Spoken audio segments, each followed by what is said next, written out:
Hello, it's Meredith. I don't really have an agenda or a script for this video. Somebody did ask how I got to China.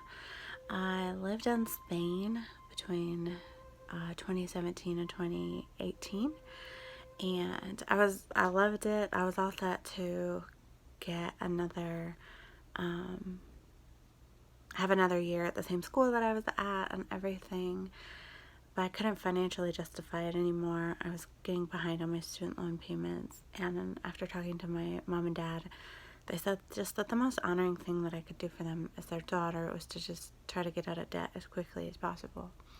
So I hopped online and I found a recruiting agency called Teaching Nomad, and they connect teachers with schools that pay a lot of money all over the world. And so I actually had 5 job offers, and 2 were in the Middle East. One was in Colombia, and 2 were in China.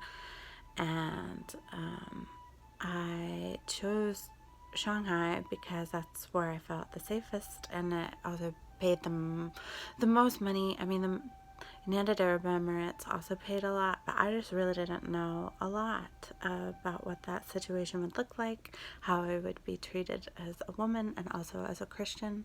So I think I would have been okay if I had been guaranteed a big city like Dubai or something, but the job offer that I had been given, you just showed up and the Ministry of Education told you where you would go. I would also need to buy a car, likely. It was likely that I would need to buy a car, and that also didn't make me very comfortable. So Shanghai it was. And I moved there in August of 2018. I work at a local school, but an international division of a local school. So all the students that come to our school have a foreign passport, but most of them are Chinese with foreign passports. So kind of the parents who send their children to our school want a Chinese education, but in English. It's been difficult to work there because I'm obviously a Westerner who's been educated and has a lot of experience with Western education and values, and I don't agree with Eastern practices. I don't think they're best practices. It's a lot of memorization, it's a lot of expectation on really young children, even to be perfect, and that's not an exaggeration. I thought it was a stereotype. It's not.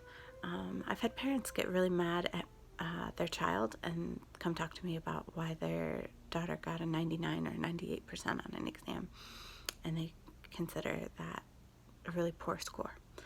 That's not an exaggeration. So that's difficult. It's also been hard living and working in a very backwards country. Backwards in a lot of ways and really advanced in other ways. But backwards, I guess, in how there's just a lack of compassion for humanity and for people who are different. So, for the first time in my life, I've experienced racism. I'm just not trusted and not thought well of because I'm not Chinese. Now, they are equal opportunity discriminators. They will discriminate against Koreans and Japanese, and they even discriminate against their own kind. But, like, already, if you're Chinese, you're better than anybody else who's not. And then there's an unspoken of caste system there, where depending on how much money you have, your rank in the Communist Party, how you look, like all of these things just make you better in their eyes. It's a culture that is obsessed with appearance in every single way. I don't understand face. Like, I don't understand it, but I kind of am starting to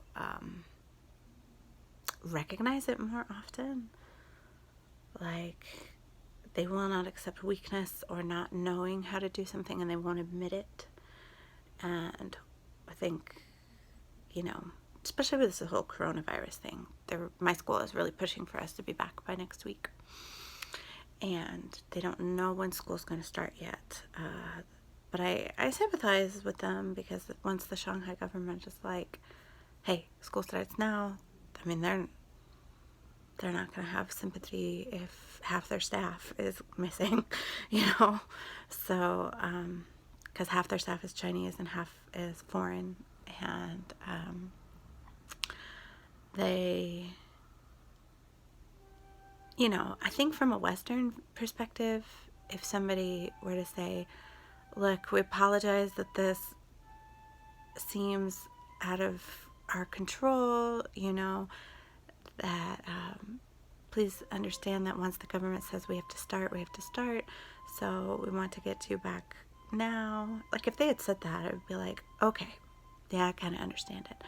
But they don't say that. They just say, come back and make all these demands. And I won't list all the demands that they've made. And you're just frustrated. To them, they're saving face because they don't want it to look like they don't know what's going on, even though they don't know what's going on. And in our eyes, like, that's okay, because I get it. If the government says this, you don't know what the government's going to say, right? But to them, that's weakness. And anyway, last year I went through some really bad culture shock, and for a couple months, and I just hated life there.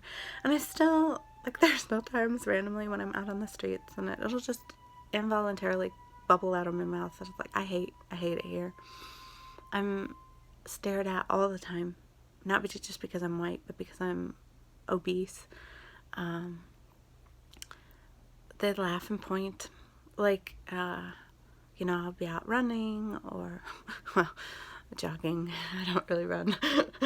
And they'll openly point and laugh at me and mock me, like, you know, like pretend like they're running too.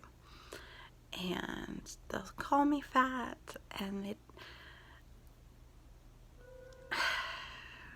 that's hard, and there's no excusing it. It's, you know, they don't do that to each other, and sometimes fat is used as the descriptor word, like, and it's really not insulting if you're a child, especially, because really what they're saying is, it's a very healthy child, they're fat. Like, but when it's an adult, they're meaning it to be rude. Yeah. Just the devaluing of humanity in general.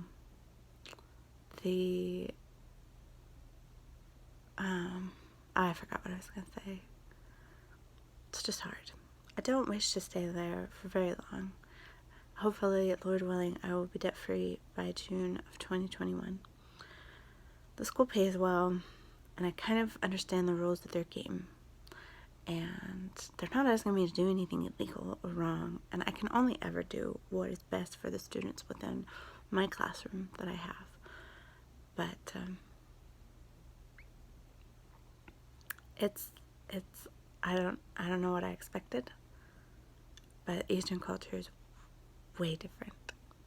So anyway, that's how I got to China, and I expect that I'll stay through June of 2022, because hopefully June of 2021 I'll be debt free, and then I'd like to stay one more year to save money and to travel a little bit. So alright, that's all I got for today. I love you. Jesus loves you more.